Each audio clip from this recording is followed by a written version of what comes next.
के तहत खासकर रिजर्व सीटों को त्याग कर रहे पदाधिकारियों को भी ओबीसी व मुस्लिम समाज एवं क्षत्रिय समाज के लोगों को भी पूरे जी जान से उन्हें जोड़ने में लग जाना है, क्योंकि अब चुनाव का समय बहुत कम रह गया है। और अब मैं इस मौके पर मीडिया बंधुओं को भी अपनी पार्टी के संबंध में ये भी कहना जरूरी समझती हूँ कि बीएसपी सर्वजन हिताय व सर्वजन सुखाय की सोच व सिद्धांतों पर चलने वाली देश की अकेली एक ऐसी पार्टी है जिसकी कथनी व करनी में कभी भी कोई अंतर नहीं होता है, क्योंकि बीएसपी जो कहती है तो उस पर अपनी पूरी ईमानदारी व निष्ठा से अमल भी करती है। यही बीएसपी की खास राजनीतिक पहचान भी है। और इसी आधार पर यहाँ उत्तर प्रदेश में हमने अपनी 4 बार रही सरकार भी 4 बार बनी सरकार भी चला कर दिखाई है। और इस दौरान हमने सभी जाति व धर्म के लोगों की सुरक्षा, सम्मान एवं तरक्की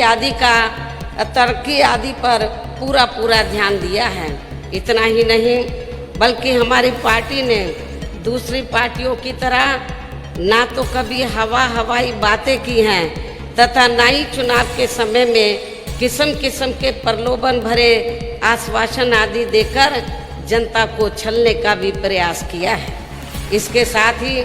हमारी पार्टी की चारों रही सरकारों ने हमेशा यहाँ सर्व समाज के हित एवं कल्याण में जमीनी तौर पर ही कार्य करके दिखाए हैं। और इस संदर्भ में वैसे आप लोगों को ये मालूम है कि सन 2007 में जब दलितों, आदिवासियों, पिछड़ों, मुस्लिम एवं अन्य धार्मिक अल्पसंख्यकों के साथ साथ अपर कास्ट समाज में से खासकर ब्राह्मण समाज के सहयोग से बीएसपी की पूर्ण बहुमत की यहाँ प्रदेश में पहली सरकार बनी थी, तो तब उनके विश्वास पर पूरी तरह से खरा उतरते हुए सरकार बनते ही हमने बिना मांग किए ही सामान्य वर्ग के लिए यानी कि अपर कास्ट समाज के लिए सरकारी भर्ती पर वर्षों से लगे प्रतिबंध को तत्काल हटा के उन्हें बड़ी संख्या में स्थायी सरकारी नौकरी दिए जाने की भी व्यवस्था सुनिश्चित की। साथ ही पुलिस विभाग में 2 लाख से अधिक नए पद सृजित करके उन पर नियुक्ति करने का भी ऐतिहासिक काम किया, जिससे सभी वर्गों व धर्मों के लोगों को काफ़ी लाभ पहुंचा है। इसके अलावा प्रदेश के सभी गांवों के लिए, देहातों के लिए एक सरकारी सफाई कर्मचारी नियुक्त करने की नई सरकारी व्यवस्था लागू करके एक मुश्त लगभग 1,10,000 अस्थायी नियुक्तियाँ पंचायत विभाग में की गई, जो ये भी एक अति महत्वपूर्ण उठाया गया कदम था। साथ ही विशेष अभियान के तहत सरकार के अधिकांश विभागों में रिक्त पड़े पदों को भी भरा गया। इस प्रकार से कुल मिलाकर बीएसपी की सरकार में किसी भी जाति व धर्म के लोगों के साथ कभी भी हमने कोई जुल्म, जाति, अन्याय, अत्याचार व उनका शोषण आदि भी नहीं होने दिया है। साथ ही प्रदेश में हर स्तर पर कानून द्वारा कानून का राज भी स्थापित किया है। इतना ही नहीं बल्कि अपर कास्ट समाज में से ब्राह्मण समाज को भी अन्य समाज की तरह ही पार्टी व सरकार में हर स्तर पर उचित भागीदारी देकर उनको पूरा मान सम्मान एवं सुरक्षा आदि प्रदान की गई तथा जिस पर कभी भी कोई समझौता नहीं किया गया है। लेकिन ठीक इसके विपरीत सन 2012 में सत्ता परिवर्तन होने के बाद जब सपा की सरकार बनी तो तब उस पार्टी की कथनी व करनी में अंतर होने तथा जातिगत द्वेष एवं दुर्भावना आदि होने के कारण सर्व समाज में से ब्राह्मण समाज को भी काफ़ी बड़े पैमाने पर उत्पीड़न व शोषण आदि होने का शिकार होना पड़ा, जिससे दुखी होकर फिर ये लोग सपा सरकार से मुक्ति पाने के लिए भाजपा की बड़ी बड़ी बातों के बहकावे में व वे प्रलोभन आदि में आ गए और उनको अपना वोट देकर उनकी भारी बहुमत की सरकार बड़ी उम्मीदों के साथ बनवा दी, जिस पर ये सरकार अभी तक भी खरी नहीं उतरी है। और अब इस भाजपा सरकार के शासनकाल में भी उन पर जुल्म जाति, अन्याय, अत्याचार, शोषण व द्वेषपूर्ण कार्रवाई आदि होनी कम नहीं हुई है, बल्कि उनके विरुद्ध दिल दहलाने देने वाली ऐसी घटनाएं भी हुई हैं जो देश भर में चर्चा का विषय रहा है, जिससे अब प्रबुद्ध वर्ग में से विशेषकर ब्राह्मण समाज के लोग भाजपा सरकार की ऐसी गलत नीतियों व उनकी जातिवादी एवं द्वेषपूर्ण कार्यशैली आदि से काफ़ी ज़्यादा दुखी व त्रस्त ही नहीं, बल्कि काफ़ी ज़्यादा आक्रोशित भी हैं, गुस्से में भी हैं, जिसे ध्यान में रखकर ही फिर बीएसपी ने इनकी सुरक्षा, सम्मान व तरक्की आदि को लेकर पहले चरण के तहत यूपी के लगभग सभी जिलों में विचार संगोष्ठी के कार्यक्रम आयोजित किए हैं, जो बीजेपी व उनकी सरकारी बाधाओं के बावजूद भी जबरदस्त सफल रहे हैं। इतना ही नहीं, बल्कि इन सभी कार्यक्रमों में इस वर्ग के लोगों की लगातार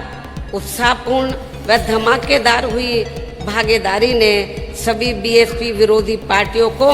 काफ़ी चिंतित व बेचैन भी करके रख दिया है, जिसके कारण ही अब बीजेपी भी यहाँ बीएसपी की तर्ज पर प्रबुद्ध वर्ग के तथा महिलाओं आदि के भी सम्मेलन करने में जुट गई है। इसके साथ ही अपनी आदत से मजबूर अब ये लोग इस वर्ग को गुमराह करने के लिए रोजाना नए नए हथकंडे व षड्यंत्र आदि इस्तेमाल करने में लगे हैं, किंतु प्रबुद्ध वर्ग व इनमें भी विशेषकर ब्राह्मण समाज के लोग अब सत्ता परिवर्तन के लिए यानी कि फिर से यहाँ बीएसपी की पूर्ण बहुमत की सरकार बनाने के लिए काफ़ी हद तक अपना मन बना चुके हैं, जिसे रोकना अब किसी के लिए भी संभव नहीं लगता है, चाहे अब ये पार्टियां बीएसपी की कितनी भी नकल क्यों ना कर लें। और अब मैं पहले चरण के इस कार्यक्रम के समापन पर तथा दूसरे चरण के कार्यक्रम की भी शुरुआत करने के मौके पर मीडिया के जरिए प्रदेश के सभी वर्गों व धर्मों के लोगों से यही अपील करती हूँ कि वे अपने परिवार के हित एवं कल्याण के लिए तथा उनके जान माल व ईमान की सुरक्षा एवं मान सम्मान आदि के साथ साथ बेहतर भविष्य के लिए भी दलित समाज की तरह वे उनसे प्रेरणा लेकर पूरे तन मन धन से बीएसपी से जरूर जुड़ें। जो ये दलित समाज मान्यवर श्री कांशीराम जी को अपना खास आदर्श मानकर विरोधी पार्टियों के किसी भी प्रलोभन व बहकावे आदि में कभी भी भटके बिना तथा उनके सभी साम दाम दंड भेद आदि हथकंडों का भी काफ़ी डटकर सामना करते हुए परम पूज्य बाबा साहब डॉक्टर भीमराव अंबेडकर की एकमात्र अनुयायी पार्टी व उनके मजबूत नेतृत्व के साथ हमेशा एक चट्टान की तरह खड़े रहे हैं, जो ये हमारी पार्टी के लिए काफ़ी गर्व की भी बात है। इसके साथ ही अब मेरा अपर कास्ट समाज में से विशेषकर ब्राह्मण समाज के लोगों से भी ये वायदा है कि प्रदेश में बीएसपी की सरकार बनने पर यहाँ दलितों, आदिवासियों, पिछड़ों, मुस्लिम व अन्य अक़लियतों आदि की तरह इनके भी हित व कल्याण, मान सम्मान, ईमान, सुरक्षा एवं रोटी रोजी आदि का भी पूरा ध्यान जरूर रखा जाएगा। इसके अलावा आज इस मौके पर यहाँ मैं किसानों के संबंध में भी मीडिया को ये भी अवगत कराना चाहती हूँ कि बीएसपी ने चुनाव के पहले वोट लेने के लिए बीजेपी ने इसके अलावा यहाँ मैं इस मौके पर किसानों के संबंध में मीडिया बंधुओं को ये भी अवगत कराना चाहती हूँ कि भारतीय जनता पार्टी ने चुनाव के पहले वोट लेने के लिए किसानों की आमदनी दोगुना करने का वायदा किया था, वह तो नहीं किया, बल्कि उनके ऊपर 3 काले कानून लादकर उन्हें उनकी ज़मीन से भी वंचित करने का काम किया है। आज लगभग 1 वर्ष से पूरे देश का किसान आंदोलित है। बहुजन समाज पार्टी भी संसद से लेकर बाहर भी उनके इस आंदोलन के साथ खड़ी है और इस आंदोलन के दौरान करीब 500 से ज़्यादा किसानों की मृत्यु हो गई है, परंतु सरकार को कोई फर्क नहीं पड़ रहा है। बल्कि अभी हाल ही में हरियाणा सरकार द्वारा ये आदेश दिया गया कि इन आंदोलनकारियों के सर लाठी से फोड़ दो, जिसके बाद वहाँ के डीएम ने किसानों के सर पर लाठियाँ बरसाई, जिससे एक किसान की मृत्यु भी हो गई और फिर वहाँ के सीएम ने इस कार्यों को सही ठहराया। इतना ही नहीं, बल्कि बीजेपी ने तो सिर्फ झूठा वायदा किया था कि हम किसानों की आय 2 गुनी करेंगे, लेकिन हमने तो ऐसा करके दिखाया है, अर्थात अपनी हुकूमत में किसानों की आय 2 गुना करके दिखाई है। और इस मामले में किसानों को ये मालूम है, उत्तर प्रदेश के किसानों को ये मालूम है कि सन 2007 में किसानों को गन्ने का मूल्य सिर्फ 125 रुपये प्रति क्विंटल मिलता था मेरी गवर्नमेंट बनने से पहले। हमने उसे हर साल बढ़ाया। जब मेरी गवर्नमेंट बनी तो हमने उसे हर साल बढ़ाया और जब हमने सरकार छोड़ी थी तो तब उसका मूल्य 2 गुना हो चुका था, अर्थात हमने उसे 250 रुपये प्रति क्विंटल कर दिया था। परंतु ठीक इसके विपरीत सन 2012 से सन 2017 के दौरान जबकि सपा की सरकार थी तो पूरे 5 वर्ष के कार्यकाल में केवल 1 बार मामूली सी बढ़ोतरी की गई थी। और जहां तक भारतीय जनता पार्टी का सवाल है तो उसने तो सन 2017 से 2021 के बीच में, यानी कि अपने लगभग पूरे 5 साल में 1 भी रुपया नहीं बढ़ाया है, जबकि झूठे वायदे करके इस पार्टी ने किसानों का वोट लेते वक्त ये कहा था कि हम किसानों की आमदनी 2 गुना बढ़ा देंगे। इसके साथ ही आज मैं फिर से किसानों को ये भी विश्वास दिलाना चाहती हूँ कि यूपी में बीएसपी की सरकार बनने पर किसानों को उनकी उपज का वाजिब दाम दिया जाएगा। साथ ही केंद्र सरकार द्वारा किसानों पर जबरन थोपे गए 3 कृषि कानूनों को यहाँ कतई भी लागू नहीं होने दिया जाएगा। इसके साथ ही मैंने दिनांक 30 जुलाई 2021 को वित्त विहीन प्रबंधक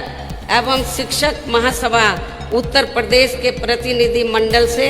मिलने पर वे उनकी सभी मांगों को सुनने के बाद तथा उनकी सभी समस्याओं को गंभीरता से लेते हुए हमने इस मामले में ये भी तय किया है कि सन 2022 में बीएसपी की सरकार बनने पर तुरंत एक आयोग गठित किया जाएगा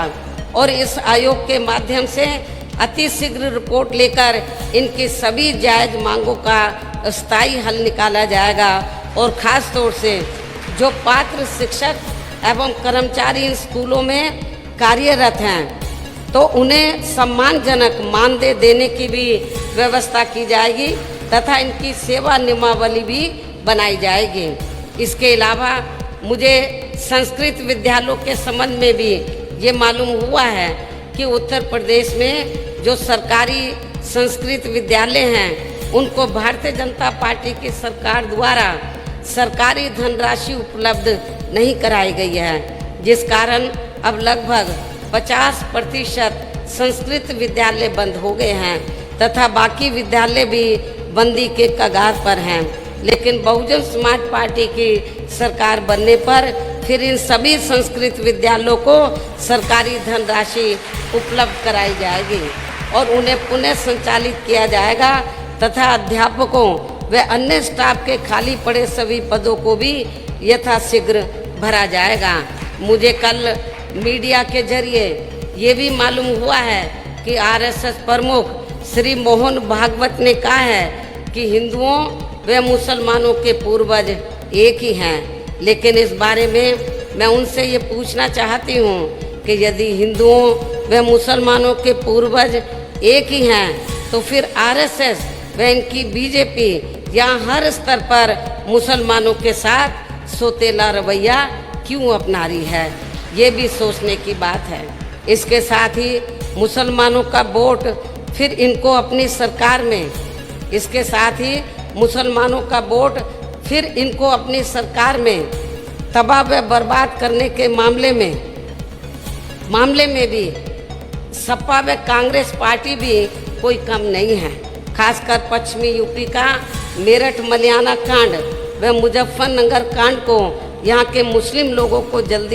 जल्दी से भूलना नहीं चाहिए। ये भी मेरी उनसे खास अपील है। और इस मामले में वैसे ये बात भी सर्वविदित है कि बीएसपी